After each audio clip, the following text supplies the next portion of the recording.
ফকির আলী, তোকে আমি ছাড়বো না। শহরে এসে নাম দিয়েছিস মুর্তা মাস্তান।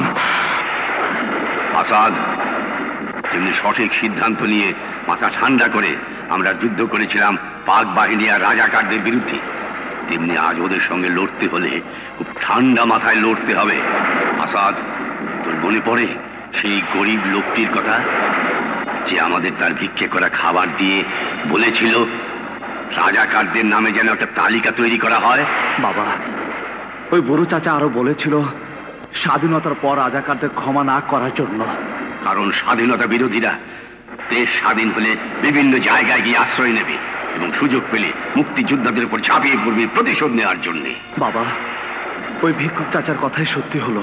আসাদ, 30 লক্ষ শহীদের রক্তের বিনিময়ে অর্জিত এই বাংলার স্বাধীনতা, তাই আজ আবার এই স্বাধীন দেশের মাটি স্পর্শ করে শপথ নে, যেমনি পাক বাহিনীর বিরুদ্ধে যুদ্ধ করে ছিনিয়ে এনেছিলাম স্বাধীনতা, তেমনি জীবনের বিনিময়ে হলেও এই স্বাধীনতা আমরা রক্ষা করবই করব।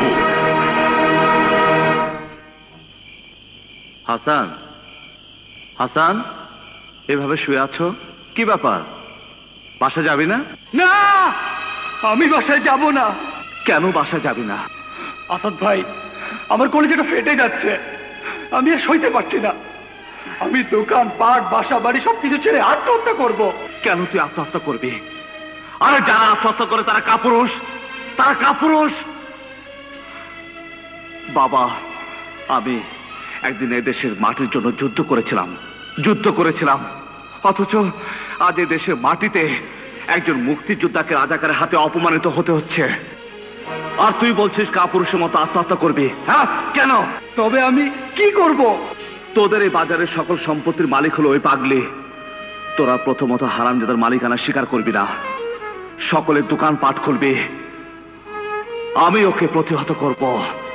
দ্বিতীয়ত সময় সুযোগ মতো মুর্দা মাস্তানকে আমি এই বাজারের মাটিতে জ্যান্ত কবর দেব। এ আমার